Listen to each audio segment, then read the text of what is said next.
morning, everyone, and thank you for joining us today. My name is Doris Robinson, and I am the moderator for today's briefing. Today's briefing is part of the Foreign Press Center's series on Understanding America, entitled From Slavery to Stacey Abrams, the Year of the Black Woman. Now, a few logistics before I introduce our briefer. The ground rules. This briefing is on the record and will be recorded. A transcript will be made available and posted on our website at fpc.state.gov. If the Zoom session fails, please try to click on the link again to rejoin. And finally, non-governmental guests who are invited to brief FPC members do so in their own personal or organizational capacity and do not necessarily reflect the views of the Department of State or the United States government. Now I will introduce our briefer. Dr. Dinah Ramey Berry is chair of the History Department and the Oliver H. Radke Regents Professor of History at the University of Texas at Austin. She is an award-winning author. She co-wrote A Black Women's History of the United States with Dr. Kaylee Nicole Gross and is the author of The Price for Their Pound of Flesh, among other books. Dr. Berry is a scholar of the enslaved and a specialist on gender and slavery, as well as Black women's history. Her work champions the history of the enslaved and amplifies their voices. Professor Berry completed her BA, MA, and PhD in African American Studies and US History at the University of California, Los Angeles. Dr. Berry will start with opening remarks, and then we will open it up for questions. Thank you so much, Dr. Berry. Over to you. Thank you for inviting me and for that lovely introduction. It's a pleasure to be here. As Ms. Robinson said, I wanted to say a little bit about my research and talk about the subject of Black women from slavery to Stacey Abrams, and looking at African American women's activism, providing a context to understanding the roles in which African American women and women of African descent have always played in our political process in informal and formal ways. So as Ms. Robinson said, I teach history at the University of Texas at Austin, and my research really centers on enslaved women. I started off my career doing work on enslaved women. And when I was in graduate school at that time, the field switched and made a shift, and we were starting to look at issues of gender and slavery and understanding how gender impacted various people's experiences. And so I ended up doing a book, my first book on a community study of gender and slavery in the 19th century. And in that work, and in the work that I've done since then, I've recognized that Black people have always fought and demanded justice. They fought for their rights as citizenship in this country, even when they were denied citizenship. And I want to begin with slavery and begin with enslavement. So even during the institution of slavery, African Americans fought back. They fought back when they were in Africa, in their communities. They fought back when they were captured and put on ships. They fought back when they were on the Middle Passage. These were people that were what we consider African captives at that time. This was not the first generation of African Americans. But also, I think it's important for us to realize and recognize that some people came to the United States, people of African descent that were not enslaved, because people of African descent were free before any of them were enslaved, if they were enslaved in their lifetimes. And so I think that's a really important starting point, is that we start with freedom and not slavery. And so when we think about that, what does it mean to have a Black woman, Isabel de Olvera, who is petitioning in Mexico to go on an expedition to visit and explore what now is current day New Mexico? She says that she has papers to prove that she is a free woman, that she is of African and Indian descent. And she ends her testimony by saying, "I demand justice." And I think that's really fitting when we think about Black women's history, because some of the earliest women of African descent, Isabel de Olvera, for example, came to this country demanding justice. And I would argue that Black women are still doing that today. So when we look at what happens, this was, 1600. She goes on this expedition, and we don't have much else about her. One of the challenges of doing Black women's history and incorporating Black women's stories is that the documentation that we often use comes from people that are not Black women. And so we have to read into those records in ways and think creatively about their experiences and ask questions when we don't have all the answers. But what we do know is a lot about Black women in the era of slavery, and that's the scholarship has grown tremendously since the 1980s. And what we know is that Black women during slavery were doing just like Isabel de Oliveira said, they were demanding justice and fighting for freedom. They were fighting for their voices to be heard. They were fighting to protect their bodies. They were fighting to protect their families. And legislation early on, as early as the 1660s, said that whenever Black women gave birth, the children that they gave birth to would also be enslaved if they were enslaved. So the status of an enslaved person was defined by their mother, part of a law called Partus Secula Ventrum. That's the Latin phrase that basically means of the belly. So if your mother was enslaved, you were enslaved. So this leads to, which later becomes the United States, a hereditary condition of the institution of slavery based on motherhood. So Black women's wombs, Black women's uteruses were now being commodified, and their children, their offspring, were also being done that way as well. And so when we think about what that means in the early history, before the United States was the United States, when we think about how the system of slavery evolves and develops through the wombs of Black women's bodies, it doesn't mean that Black women, as I mentioned earlier, were not fighting back. At this time, Black women were filing for freedom petitions. Elizabeth Key is one person, also Belinda Sutton. They filed petitions, and they also found people to support them to go take their stories to court and have witnesses just like Isabel de Oliveira did, and to testify that they too could be free or should be free. And some of these women were successful in these freedom suits. In addition to that, we have Black women fighting for the right to speak and also fighting for the right to protect their children. Sojourner Truth went to a grand jury to fight to get her son back. And that was incredible for a Black woman to go stand in front of a grand jury. And at first, there's been testimony that said they ridiculed her, but she continued to proceed and raise money to then eventually 2 years later get her son returned, who had been sold to the Deep South. So this is just another example of a very famous Black woman, Sojourner Truth, who was fighting for justice for her family. But she also then went on a speaking tour. She used her religious conversion experiences and her relationship to a higher power to then also fight for justice and equality for people that were enslaved. We also find that Black women like Harriet Tubman fought for freedom. We know that by freeing other people. They also used ways to bring their families into freedom. And Harriet Tubman did the same. She tried to free as many people as she could. And many of you know the story of Tubman. She's a more famous figure, as well as Sojourner Truth. But as we move beyond that, and as we go through the institution, there are a number of enslaved women whose names we don't know, who participated in fighting for freedom, who fought in the American Revolution, who fought during the Civil War, who served as spies during the war, who served in military camps, like Susie King Taylor, who's in Georgia, who served in a military camp. She was a nurse, but she also tried to find ways to educate other soldiers. And one of the things that we find in Black women's history is that Black women are creating their own institutions. And I think that's really important when we understand the legacy that people like Vice President Kamala Harris and Stacey Abrams fall under. There's a long legacy of Black women who have been doing this level of activism.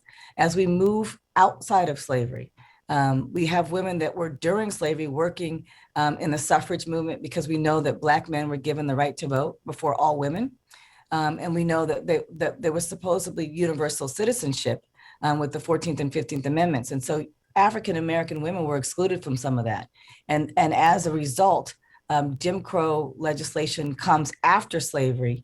And the segregation that we find that happens in the South in the post-emancipation era is detrimental to the Black community, but Black people are still fighting for their freedom.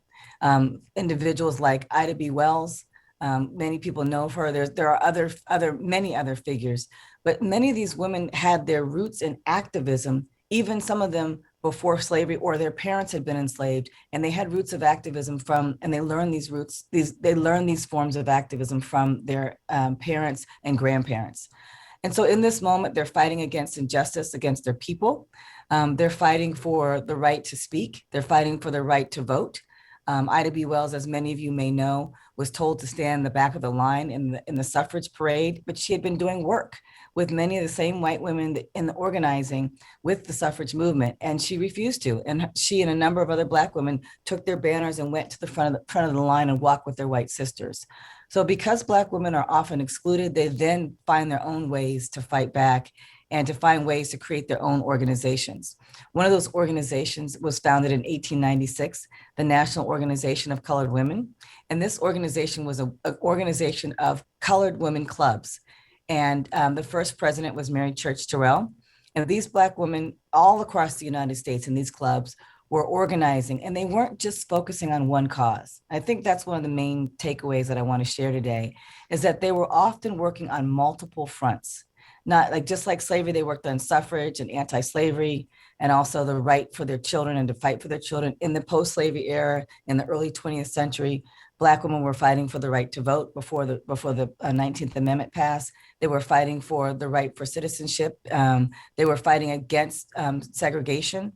And this is something that they've always done. They've never really been, from what I can see, and many of my colleagues would confirm, they've never been sort of single focused on one cause. So we move into looking at Black women in politics and trying to understand there's this legacy that I hopefully have described to you all. We have some of the first women that participated. In 1918, a woman named Alice Presto. She was the first Black woman to take a seat in the state legislature. She was a member of the Seattle branch of the NAACP.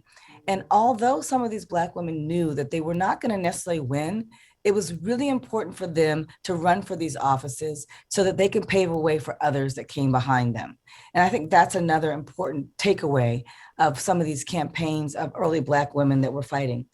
She also paved the way. I would say that Presto paved the way for people like Barbara Jordan here in the state of Texas. Barbara Jordan was the first African-American woman elected to the Texas Senate, and the first woman of the South after Reconstruction to be the first Southern African-American woman elected to the United States House of Representatives. So I think those are really important, and people like Alice Presto paved the way for her.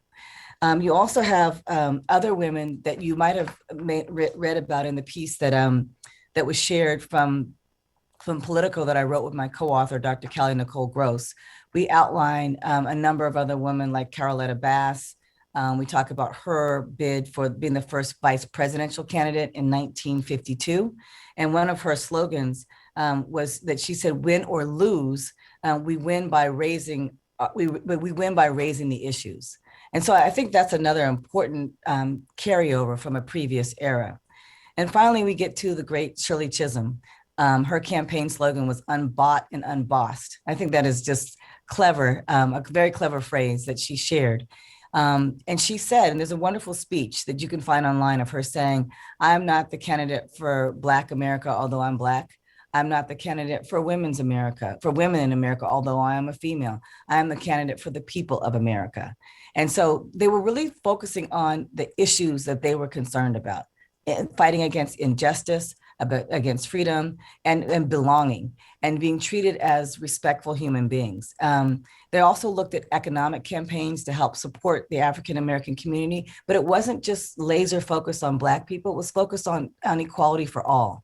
I think that's something that's really important when we understand people like the work that Stacey Abrams did in Georgia. The voter registration that she did, Black women were doing that at the turn of the century in the early 20th century. They were doing similar voting drives out of their garages, at their churches. They were walking around and making sure that people were registered to vote. This legacy is a legacy that Stacey Abrams came into. And this is something that Black women have been doing for more than almost 100 years. I think that's one of the main points that I wanted to share with you today. And I'm happy to answer questions about other Black women, including Kamala Harris and her rise to the vice presidency. Thank you so much. Thank you, Dr. Beery. That was a wonderful overview. So now I would like to open it up for questions. If you have a question, you can either raise your hand in the participant tab, or you can put your question in the chat and I will call on you and read out your question. So we will just take a moment.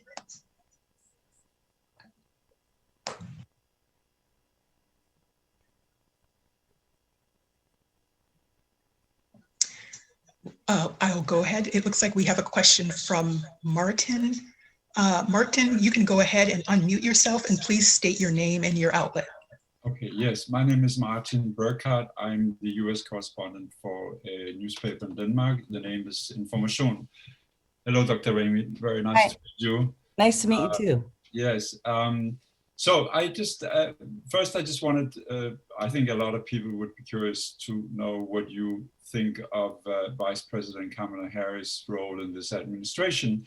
I've noticed that President Biden, and that's my impression, I think I would like to know what your impression is, that he has been incredibly respectful towards her in public settings, and that he's given her a lot of space, physically, on television. And he, as I followed pretty closely what's going on in the White House, and he has given her quite a number of tasks, even calling foreign heads of state of smaller countries. Like recently, she called the Prime Minister of Norway, and he didn't. And so, so that's a question I would like to ask you, the first one, and then I'll have a follow-up question. Great, thank you for the question. I actually agree with you. I was very impressed and reassured to see that at most of the meetings, when we see the photo ops from meetings that they've had, you see her sitting next to him. You see her visibly on television and doing her job, doing the work of the vice presidency. And I think that's very important because for young Black girls all over the world, representation is so important. And for them to see an African woman of African descent and Indian and South Asian descent in this position, it really shows that there's the sky's the limits in terms of the kinds of careers that young girls can have. So I think it's, for one, I think that's important, but also it shows that this is someone, Vice President Harris is someone who's well-educated and well-trained and was ready for the job. And so it's not just about the image of who she is and her being in this position, but it's also that he trusts her and that she's qualified to do the work of the vice presidency. And I think that is also extremely important. And the follow-up question, if I'm allowed to do that, would be, what are your expectations in terms of her work within the administration with respect to achieving more racial equity? Not equality, but equity. Yes. And what is your wish list in terms of what should be done in particular for Black women? Wow, that's great. There's probably a long wish list for me. And that's just because as a historian, I'm thinking about all of the social injustice that we've experienced. But my hope is that she will do a good job in her job, and I'm fully confident that she will. I also know that she is the representative of all people in the United States, regardless of race, gender, sexuality, all of those things. But I think she will be a person that her voice and her being at the table is going to be extremely important because she can speak about a number of issues that some folks might not be sensitive to. So I think looking at a new agenda, I think that from what I understand, they are calling for some commissions to explore racial equality or equity, as you say. I think there are a number of I think they're looking at the police, looking at questions about police reform, policing reform. These are all very important issues because they've been not just issues of the recent past, but of the long history. There's a long history of African Americans in particular, but other groups of color and other marginalized groups that have struggled with not only law enforcement, but also of having like sort of a level playing field. And I think that Kamala Harris will be an important part in those conversations, but I think she'll also know who to recommend to be on some of these lower house committees and so forth. So I think that's another very important role that she'll have. In terms of my wish list, I actually wish that that they consult a wider range of people to have these conversations and not just those of us that have letters behind our names. I think everyday ordinary citizens should have a say in some of these conversations because they're experiencing it. So look at Black women domestic workers. You know, they're the ones that work in hotels, that work in people's homes. I would love to have their voice at the table. I would also love to have the voice of those that are incarcerated, because the experiences that are going on in our nation's jails and prisons are horrific. And we talk about injustice that we see out here, but there's stuff that's happening in incarcerated spaces that is very, very troublesome, if not deadly.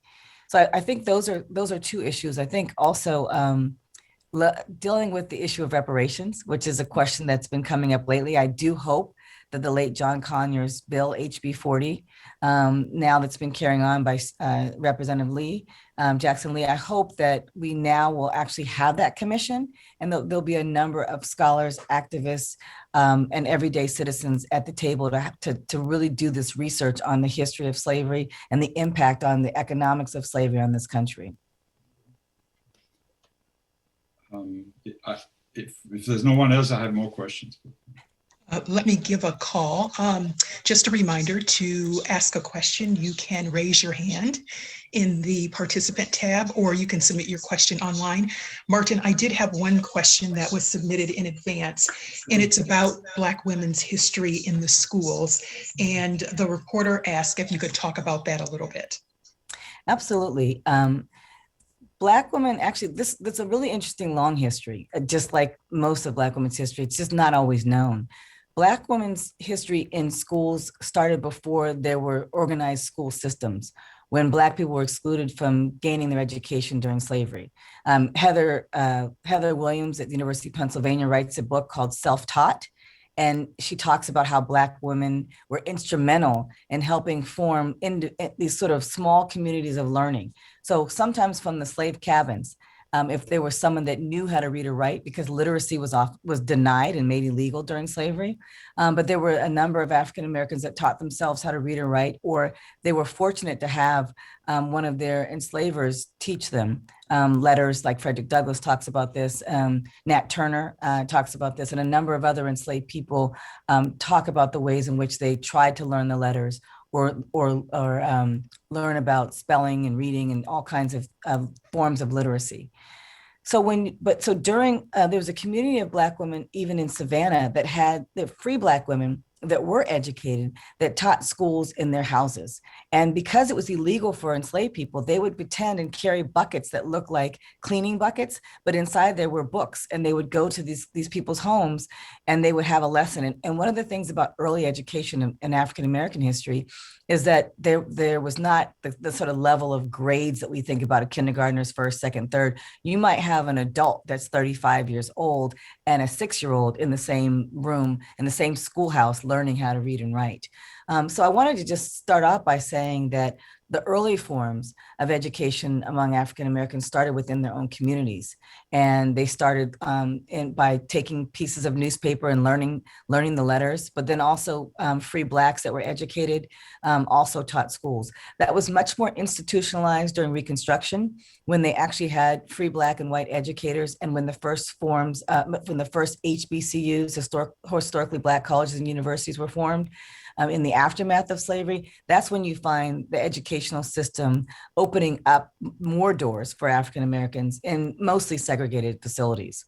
Then when you go into the 20th century and even into more contemporary times, you'll notice that there's a long history of Black women educators at every school level, from pre-K to the professoriate.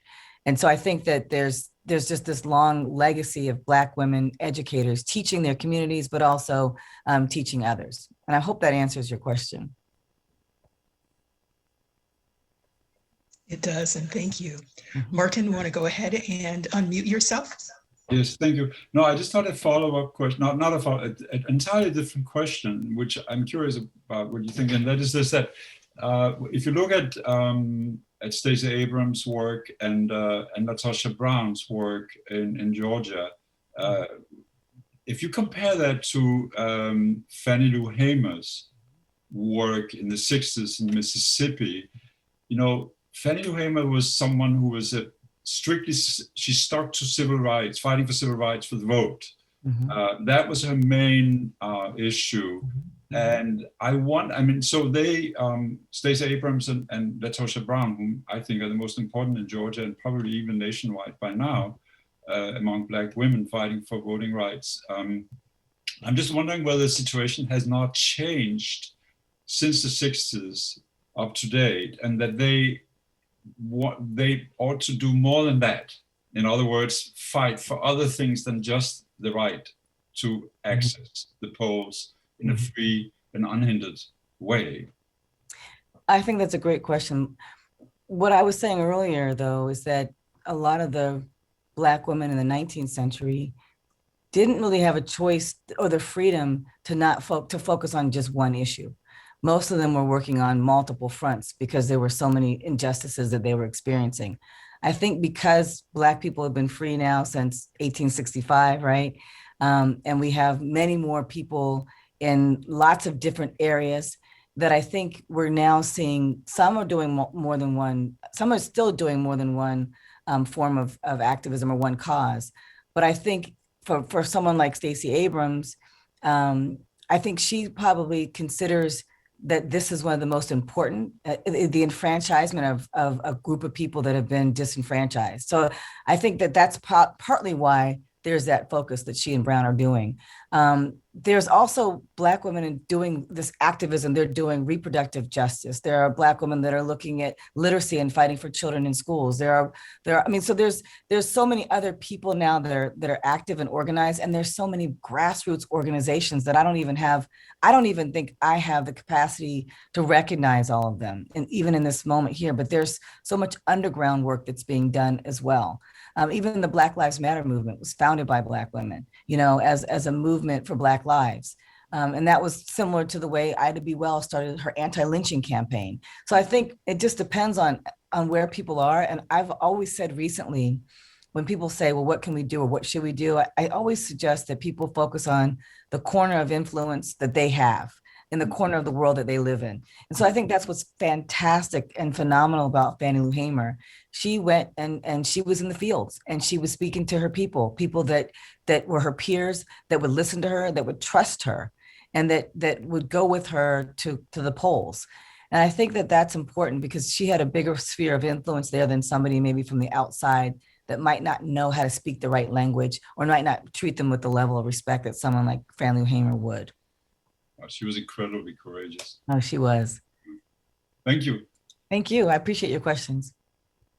We did have another submitted question, and it was along those lines, Dr. Very. It was about leadership in other organizations like Black Lives Matter. And also the journalist asked, to what extent would you think Charles M. Blow claim that young African Americans move back to Southern states and get more female representation? There is sort of I don't know if they're calling it this, but a reverse migration where people are moving back to the South. As you know, the migration period, and I think Isabel Wilkinson was brilliant in her work in The Warmth of Other Suns. Also historian Nell Irvin Painter and Exodusters, just to name two Black women writers who write about this time period. But there was a movement after slavery that Black people left the South. And what Isabel Wilkerson argues is that they left on their own volition. This was them marching with their own feet and leaving the South and trying to create a new life for themselves. There were obviously push factors that were involved in that because of lynching and some of the challenges that people were facing in terms of developing the economic stability of their families. But when we look at what's happening now, so Black people left the South, they moved all over the country, from the West Coast, Pacific Northwest, to the Midwest, to the East and the Northeast. There's now a movement back to the South, where people are going back and going back to their roots, where their grandparents lived or their great grandparents lived. I think the South is not considered as much of a threat or a hostile environment as it was. And also the North was not necessarily this place of refuge that people thought it would be. And so I think that you see some of that, and you're going to continue to see that over the next, I would say, 5 to 7 years, because that's the pattern that we're absolutely seeing.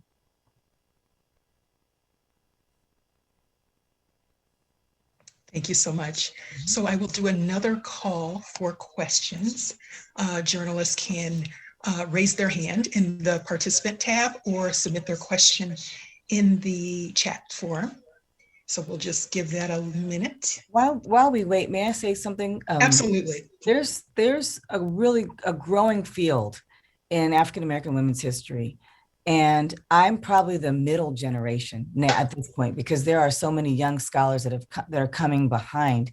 And the field in terms of publications and scholarship is growing. And many of these, there's biographies, but there's also micro histories of different movements or events. And then there's also these macro studies, like the book that Dr. Gross and I wrote, A Black Woman's History of the United States, where we were just using that as an overview. If you wanted to have a starting point to think about, let's understand Black women's history, that was the goal of our study, was really just to give the general reader an overview, and that it's not at all, it doesn't even cover so many other aspects of African American women's experiences. And we don't even cover every single Black woman that we could have possibly covered. So I just wanted to share that, because there are also scholars that are media trained and happy to talk to press, that feel comfortable speaking to press and know how to speak to press in ways that are not highly academic and jargony.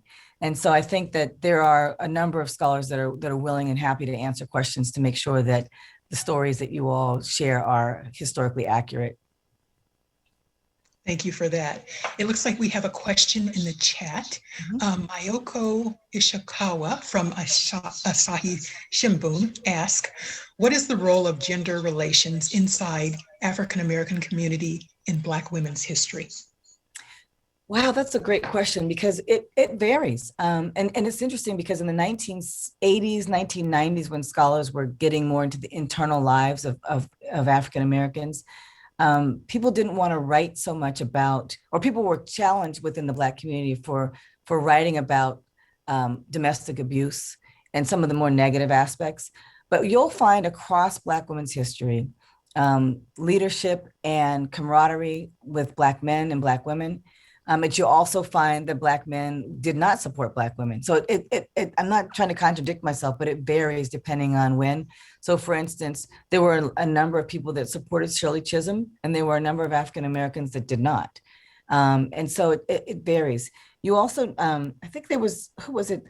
Carlotta Bass was supported by W.E.B. Du Bois and Paul Robeson. And that's really huge, because these are individuals that were well-known Black intellectuals and Black thinkers. Robeson was the Renaissance man of our community, because he was a scholar, but he was also an athlete, and he was also a performer. And so to have that level of support, we know that Bass was also the first female editor of a newspaper there in Los Angeles. And she had a number of men that supported her, Black men that supported her in that work. Ida B. Wells started off her campaign because some of her African-American male friends had been lynched. And so she was fighting against lynching and fighting against that cause in support of Black men. So what I'm saying here is that you're going to find there's not one single story about within the African-American community, the level of support between Black men and Black women. I think overall, you'll find that at some points it's fraught, and other points it's completely collegial and supportive. I think, though, for the most part, you will always find supporters, and there will always be dissenters, no matter what time period and what movement you're exploring. And that actually adds a lot of, for Black women, it adds a lot of complexities, because many of them were hurt when they didn't find the support from Black men. But then you have other supporters where Black men are right there as part of these campaigns.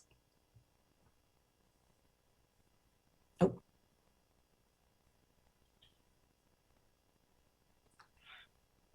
Can't hear you. You're on mute.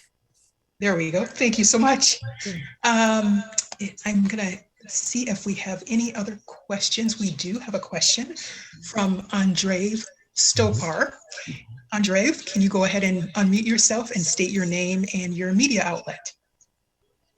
Hello, I hope you hear me. Yes. Yes. Yeah. How do you do? I'm Andrei Stopar. I'm a U.S.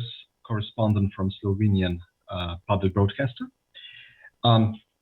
It's a pleasure listening to you, Dr. Berry. Thank you. It's interesting.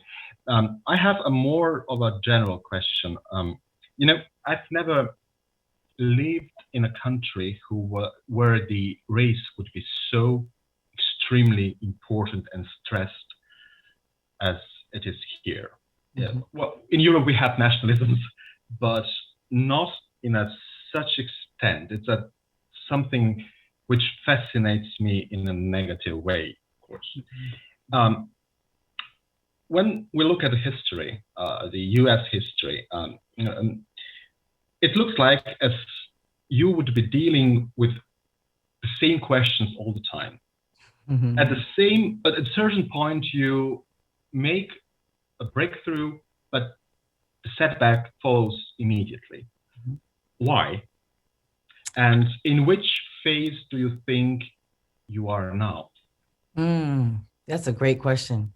So I'm actually really happy you asked this question, because whenever there has been, and I'll focus on race and I'll focus on African Americans, whenever there's been Black success, like the Black Wall Street in Tulsa, there's also been a response to curtail that. And what I mean by that is Black businesses in Tulsa 100 years ago, just about, were burned down. Anytime African Americans made some gains, there was backlash, and some people are now using the term whitelash. I'm not sure how I feel about that, but there's a response to try to police or to control or to push back the progress that African Americans have made. And that has been constant, and we can trace it throughout history. When we look where we are now, many would argue, and I would agree, that some of what we experienced over the last 4 years was backlash from an Obama presidency, from an African American or person of African descent being in the White House. And I think some of that was there. I am concerned that there may be backlash for an African American woman vice president, an African American and South Asian woman vice president. And I hope that's not the case, but that has historically been what we found. And that anytime you have African American achievement and success, and if it's getting too close to where people are not comfortable, there's usually some kind of pushback that happens. And that's where I think we are right now. That's what I would say. And that's probably not a popular answer.